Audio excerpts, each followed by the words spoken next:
আমি গাভীকে নিয়ে জমি চাষ করতে যাচ্ছি, তুমি ঘরে সাবধানে থেকো। আচ্ছা ঠিক আছে, তবে একটু দাঁড়াও, আমি এক্ষুনি আসছি। এই নাও, এতে একটু মুড়ি আর গুড় আছে। দুপুরে কাজের ফাঁকে মুড়িগুলো আর একটু পানি খেয়ে নিও, কেমন? আহা, এসবের আবার দরকার কি? এগুলো তোমার জন্য রেখে দাও, দুপুরে খেয়ে নিও। আমাকে জমিদার দাদা তার বাড়ি থেকে দুপুরে খাবার দেয়। টোনা, একদম মিথ্যে বলবে না। জমিদার ঠিক মতো কাজের টাকাই দেয় না, আবার বলে জমিদার নাকি দুপুরে খাবার দেয়। তুমি এভাবে না খেয়ে আর কত কষ্ট করবে? নাও, এগুলো নিয়ে যাও তো। টনি, তুমি আমাকে একমাত্র বোঝো, এই জন্য বিধাতা তোমাকে আমার করে দিয়েছে। এবার তুমি থাকো, আমার আবার দেরি হয়ে যাচ্ছে, চললাম গাভীকে নিয়ে। টোনা এই বলে উঠানে বেঁধে রাখা গাভীকে নিয়ে কাজের উদ্দেশ্যে বেরিয়ে পড়ে। এভাবেই বেশ কিছুক্ষণ কেটে যায়। টোনা ঈগল জমিদারের জমিতে চলে আসে। জমিদার দাদা, আজ কোন কোন জমি চাষ করব? আজ উত্তরের জমি চাষ করবি, দুদিনের মধ্যেই উত্তরের জমিতে আলু চাষ করব, তাই আজকে যেন সব কাজ শেষ হয় এই বলে দিলাম। দাদা, জমি তো অনেক, তবে আমি চেষ্টা করব সব জমি চাষ শেষ করতে। ঠিক আছে, এখন কাজে লেগে পড়। গাভী, ডানে যা ডানে। হ্যাঁ হ্যাঁ, ঠিক আছে, এবার সোজা যা, এই সামান্য বাম দিকে। হ্যাঁ হ্যাঁ, ঠিক ঠিক। টোনা গাভীকে নিয়ে জমি চাষ করতে থাকে। এভাবেই কাজ করতে করতে দুপুর হয়ে আসে। দুপুরের খাওয়ার সময় হয়েছে। গাভী, চল, তোকে ঘাসে বেঁধে আমিও একটু মুড়ি খেয়ে নেই। পেট ভরে কচি কচি ঘাস খা, সন্ধ্যা পর্যন্ত আরো অনেক কাজ করতে হবে কিন্তু, বুঝেছিস? হাম্বা হাম্বা। আমার লক্ষ্মী গাভী। টোনা গাভীকে ঘাসে বেঁধে রেখে এসে একটা গাছের নিচে বসে। আর টুনির দেয়া মুড়ি যেই খেতে ধরে, ঠিক তক্ষুনি সেখানে একটা বৃদ্ধা ভিখারি চলে আসে। বাবা রে, আমি দুদিন থেকে কিচ্ছু খাই না, আমাকে কিছু খেতে দিবি? আমার বড্ড ক্ষুধা লেগেছে, আমাকে একটু খেতে দিলে আমি তোকে আশীর্বাদ করব। বুড়িমা, আমার কাছে তো তেমন কোনো খাবার নেই, এই সামান্য পরিমাণ মুড়ি আছে, এটা তুমি খেয়ে নাও। বৃদ্ধা ভিখারি টোনার হাত থেকে মুড়ি নিয়ে খেতে থাকে আর খাওয়া শেষে বলতে থাকে, বাবা রে, তুই অনেক ভালো, নিজে না খেয়ে আমাকে খাওয়ালি। আমি আশীর্বাদ করি তুই একদিন অনেক ধনী হবি। ধনী হব কিনা জানি না, তবে আমার অনেক শখ এ বনের অসহায় গরিবদের সাহায্য করা। তোর শখ পূরণ হোক রে বাবা, বিধাতা সহায় হোক তোর ওপর। বৃদ্ধা চলে যায়। টোনা কিছুক্ষণ বিশ্রাম নিয়ে আবারও জমি চাষের কাজে লেগে পড়ে। এভাবেই বেশ কয়েকদিন কেটে যায়। একদিন, এই টোনা, আমি তোর বাড়িতেই যাচ্ছিলাম রে। আমার বাড়িতে যাচ্ছিলে? তা কেন দাদা? আসলে আমার জমিটা চাষ করা লাগতো, তুই কি আমার জমিটা আজকে চাষ করে দিতে পারবি? দাদা, আমি তো ঈগল দাদার জমি চাষ করতে যাচ্ছি, আমি আজকে তোমার জমি চাষ করতে পারবো না। তোমার জমি চাষ করতে গেলে ঈগল দাদা রাগ করবে। দেখ টোনা, তুই ছাড়া বনে জমি চাষের কোনো পাখি নেই, তুই আমার জমিটা চাষ করে দে দয়া করে, আমি তোকে যথাযথ মজুরি দিব। ঠিক আছে দাদা, চলো। টোনা কবুতরের সাথে তার জমিতে চলে আসে আর জমি চাষ করতে থাকে। ঠিক তখনই সেখানে ঈগল চলে আসে। এই টোনা, এই তোকে না বলেছি আমার সব জমি চাষ না হওয়া পর্যন্ত তুই কারো কাজ নিতে পারবি না? আর তুই কিনা আমার জমি চাষ করতে না গিয়ে এই কবুতরের জমি চাষ করছিস? তোর তো সাহস কম নয় আমার হুকুম অমান্য করার। আজ তোকে এই বন থেকে আমি তাড়িয়ে দিব। জমিদার দাদা, তুমি তো টোনাকে ঠিক মতো মজুরি দাও না, তার উপর টোনাকে অন্য কারোর জমিতে কাজও করতে দাও না। আমি টোনাকে ঠিক মতো মজুরি দিব, তাই রাগারাগি না করে এখান থেকে চলে যাও আর টোনাকে কাজ করতে দাও। তোরও মুখ ফুটেছে, আমার ক্ষমতা সম্পর্কে তোর দেখছি একটুও ধারণা নেই। আমি আজ তোদের দুজনকে এই বন থেকে তাড়িয়ে দিব। বের হ, বন থেকে বের হ বলছি। জমিদার দাদা, আমার ভুল হয়েছে, আমার কবুতর দাদার জমি চাষ করতে আসা উচিত হয়নি। আমাদেরকে বন থেকে তাড়িয়ে দিও না, আমাদেরকে ক্ষমা করে দাও। হ্যাঁ দাদা, ক্ষমা করে দাও, এই বন থেকে তাড়িয়ে দিও না। বেশ, দিলাম ক্ষমা করে। এই টোনা, চল আমার জমিতে। আজ তুই আমার দক্ষিণের জমি বিনা পয়সায় চাষ করে দিবি। আমার হুকুম অমান্য করার এটাই তোর শাস্তি। টোনা কিছু না বলে মুখ বুঝে জমিদার ঈগলের কথা মেনে নেয় আর তার জমিতে গিয়ে জমি চাষ করতে থাকে। জমি চাষ করতে করতে হঠাৎ টোনার গাভী থেমে যায়। কি ব্যাপার রে গাভী, থেমে গেলি কেন? যা সামনে যা, সন্ধ্যা হয়ে আসছে তো। এই জমিটা তাড়াতাড়ি চাষ করে বাড়িতে যেতে হবে। কি হলো রে গাভী মা, শুনতে পাচ্ছিস না?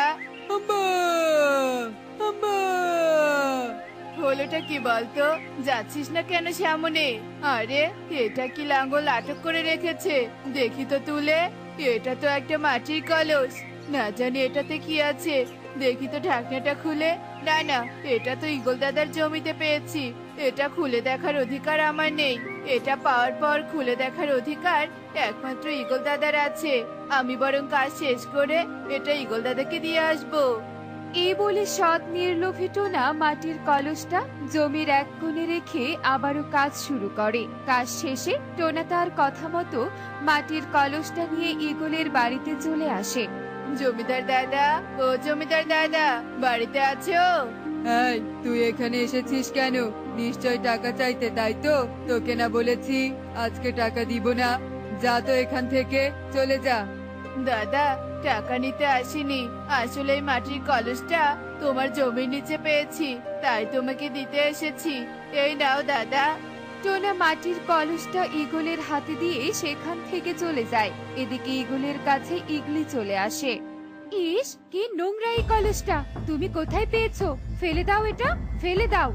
বউ, এই কলসটা টোনা আমাদের জমির নিচে পেয়েছে। কি, এটা জমির নিচে পেয়েছে? হাই হাই, বলছো কি?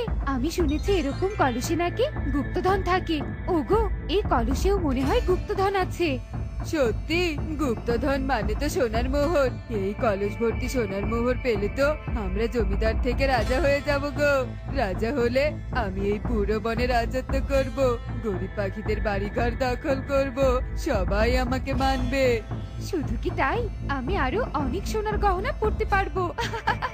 চলো চলো, ভিতরে গিয়ে এই কলসটা খুলে দেখি।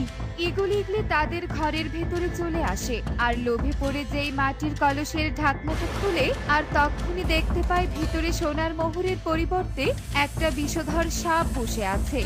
ও মা গো, এ তো সোনার মোহর নয়, বিষধর সাপ বসে আছে। তাই তো দেখছি, আমাদের সব আশা চলে গেল গো। এই, তোমার আশা টাশা রাখো তো, আগে ঢাকনা দিয়ে কলসের মুখ বন্ধ করো, নয়তো বিষধর সাপ বেরিয়ে আমাদেরকে দংশন করবে। তুমি যে বজ্জাত টোনার উপর অত্যাচার করো, তাই ওই বজ্জাত গরিব টোনা এই বিষধর সাপ ইচ্ছে করে এই কলসে রেখে তোমাকে দিয়েছে প্রতিশোধ নেয়ার জন্য। তাই বলি কি, তুমি এক্ষুনি যাও আর এই কলসের বাড়িতে রেখে এসো। ঠিক বলেছো, আমি এক্ষুনি রেখে আসছি। ঈগল দেরি না করে কলসটা টোনার বাড়ির উঠোনে রেখে চলে যায়। এভাবেই বেশ কিছুক্ষণ কেটে যায়। টোনা ঘর থেকে বাইরে বেরিয়ে কলসটা দেখে বেশ অবাক হয়ে যায়।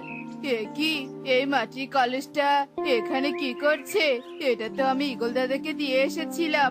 ঈগল দাদা তো এই কলস এখানে রেখে যাওয়ার পাখি নয়, তাহলে এটা এখানে এলো কি করে? যাই হোক, আগে এটা খুলে দেখি এর ভিতরে কি আছে। এই বলে টোনা কলসের ঢাকনা যেই না সরায়, ঠিক তখনই কলস ভর্তি সোনার মোহর দেখে চমকে যায়। হায় হায়, এগুলো তো সোনার মোহর। তবে কি বিধাতা আমাদের দিকে মুখ তুলে তাকিয়েছে? টুনি, টুনি, কোথায় তুমি? এদিকে দেখে যাও।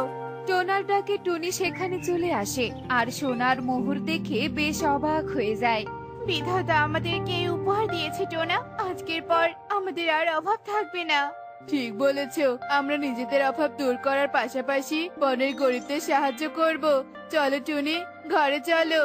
টোনা টুনি সোনার মোহর পেয়ে বেশ খুশি হয়ে যায়। এভাবেই কয়েকদিন কেটে যায়। টোনা টুনি অনেক ধনী হয়ে ওঠে। টোনা টুনির ধনী হওয়ার রহস্য ঈগল ঈগলি সহ বনের সকলে জেনে যায়। টোনা টুনি ধনী হওয়ায় ঈগলের অনেক হিংসা হয়। একদিন রাতে ঈগল টোনার ঘরে প্রবেশ করে সেই মাটির কলসটি চুরি করে তার বাড়িতে নিয়ে আসে। ইগলি, সোনার মোহরের কলস চুরি করেছি, এবার আমরা রাজা রানী হবই হব। খুব ভালো করেছো, কলসের ঢাকনাটা খোলো, একবার মোহরগুলো দেখে নেই। ঈগল ঈগলি যেই কলসের ঢাকনা খুলে ঠিক তখনই কলসের ভেতর থেকে একটা সাপ তাদের সামনে বেরিয়ে আসে। হায় হায়, এ তো দেখছি সাপ। এই সাপাই, কলসের মোহর কোথায়? যখনই আমরা কলস খুলি তোকে দেখতে পাই কেন? টোনাটুনি তো ঠিকই সোনার মোহর দেখতে পাই। তোরা লোভী, লোভীদের জন্য এই কলস নয়। এই কলস শুধুমাত্র সৎ নির্লোভ পাখিদের জন্য। তোরা আমাকে এক্ষুনি টোনার বাড়িতে রেখে আয়, নয়তো তোদের আমি শাস্তি দিব। তুই আমাদের কিছুই করতে পারবি না, আমরা তোকে মেরে সোনার মোহর নিবই নিব। লোভীর দল, আমাকে হুমকি দিচ্ছিস? আমি তোদের এই সয় সম্পত্তি সব আমার করে নিলাম। সাপ এভাবে বলার সাথে সাথে ইগলের বাড়ি টাকা পয়সা সব উধাও হয়ে যায়। হায় হায়, আমাদের বাড়ি টাকা পয়সা সব কোথায় গেল? ইগল, এই সাপ আমাদের সব কেড়ে নিয়েছে, মারো একে। আবারও বড় বড় কথা, দাঁড়াও, তোদের হচ্ছে এবার। সাপ এই বলে জাদু করে ইগল ইগলিকে দুটো ইঁদুর বানিয়ে দেয়। হায় হায়, এ কি করলে? আমাদের ভুল হয়েছে, ক্ষমা করে দাও, আমাদেরকে ঠিক করে দাও, আমরা আর লোভ করব না। তোদের ক্ষমা নেই, ভোগ কর তোরা তোদের শাস্তি। আমি চললাম টোনাটুনির বাড়িতে। এই বলে সাপ কলসে প্রবেশ করে আর কলস সহ একা টোনাটুনির বাড়িতে চলে আসে। টোনাটুনি বেশ সুখেই দিন কাটাতে থাকে আর এদিকে ইগল ইগলি লোভের শাস্তি ভোগ করতেই থাকে।